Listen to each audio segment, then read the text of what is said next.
ने क्या कहा, मैं उस सवाल को दोहराना नहीं चाहता, लेकिन मेरा प्रश्न ये है कि कल वहां पर मतदान होने जा रहा है, क्या माहौल आपको लगा? इस बार आप बीजेपी के गठबंधन के साथ प्रचार कैंपेन में लगे हुए थे। 2022 अभी ज़्यादा वक्त नहीं बीता, आप दूसरे अलायंस के साथ वहां मौके पर प्रचार कर रहे थे। इस बार आपको क्या परिवर्तन देखने को महसूस किया जब आप नए पार्टनर के साथ जनता के बीच गए? ब्रजेश भाई, आपको और सभी पैनलिस्टों को मेरा राम राम। और श्याम ने जो शब्दों का चयन किया वो उस तरीके से नहीं करना चाहिए था। हो सकता है शब्द उन्हें प्रीफिक्स और एफिक्स में फंस गए होंगे वो।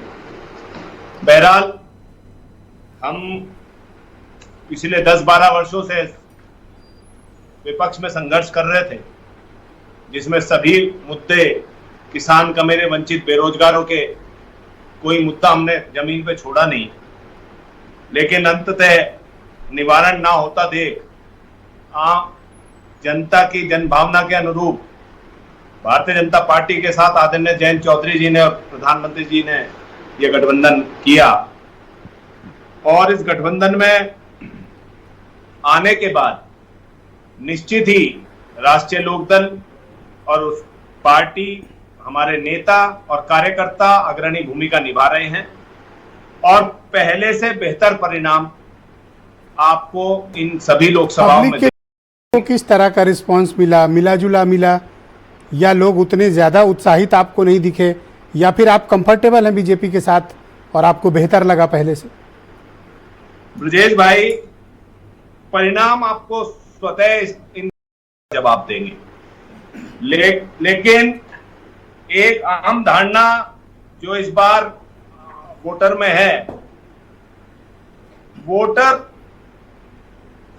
स्टेबल सरकार के लिए और विभिन्न मुद्दों के, समस्याओं के निवारण के लिए वोट करेगा। और निश्चित ही हम जब सत्ता के साथ आए हैं तो किसान के समस्त मुद्दों के, युवाओं के समस्त मुद्दों सर, एक के चीज क्लैरिटी दीजिए, आप बीजेपी के साथ आए हैं या आप सत्ता के साथ आए हैं? देखिए, उत्तर प्रदेश में भारतीय जनता पार्टी की सरकार है। उत्तर प्रदेश में भारतीय जनता पार्टी की सरकार है। जब राज भारतीय जनता पार्टी का है तो सत्ता भारतीय जनता पार्टी की ही रहेगी। और केंद्र में चुनाव चल रहे हैं। 4 जून में निश्चित तय हो जाएगा देश की जनता किसके पक्ष में परिणाम देगी। और हमें पूर्ण विश्वास है कि भारतीय जनता पार्टी के कार्यकर्ता और राष्ट्रीय लोकदल के कार्यकर्ता मिलके उत्तर प्रदेश में पहले से बेहतर परिणाम देंगे। सर, आपके लिए बेहतर तो हो सकता है, आपको तो गिफ्ट में 2 सीटें मिली हुई हैं, आप उन पर लड़ ही रहे हैं। ब्रजेश भाई, गिफ्ट में कोई चीज किसी को नहीं मिलती। आप इस गंभीर व्यक्ति हैं। हमने संघर्ष नहीं करी जमीन पे। हम हर मुद्दे पे हमसे ज्यादा संघर्ष किसी भी विपक्षी दल ने किया हो तो आप मुझे बता दें उत्तर प्रदेश। नहीं, मैं खुद पहले डिबेट में सराहना कर चुका हूं कि इस बार सरप्राइजिंगली जयंत चौधरी गजब मेहनत कर रहे हैं, बहुत कैंपेन कर रहे हैं। नहीं, इस बार भी कर रहे हैं और पहले भी करते रहे हैं। शायद तब हम लोग इतना देख नहीं पाए रहे होंगे। लेकिन आपने कहा गिफ्ट वाली बात नहीं, ये मैं परिप्रेक्ष्य में कहा हूं। बागपत के परिप्रेक्ष्य में आप कह रहे हैं। बागपत 87 सालों से चौधरी चरण सिंह जी के परिवार का लगभग 77 साल प्रतिनिधित्व रहा। पिछले 10 वर्षों से हम 2 चुनाव वहां हारे, लेकिन हमारी मौजूदगी दरकिनार नहीं कर पाया कोई।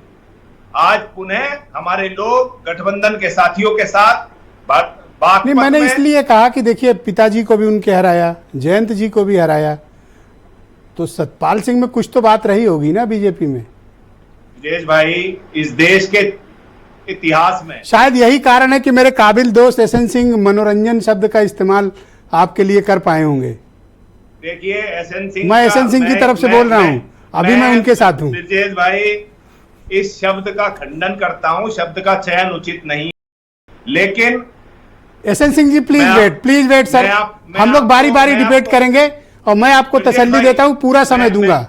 मैं आपको जी, रोहित जी, आप कंप्लीट करें। बागपत के परिप्रेक्ष्य जी, जो आदरणीय जयंत चौधरी जी ने फैसला लिया, अपनी देश में अपनी पैतृक सीट को किसी सामान्य कार्यकर्ता को देना, अगर ऐसा फैसला किसी और नेता ने अब तक लिया हो तो आप एक नेता देश में बताएं।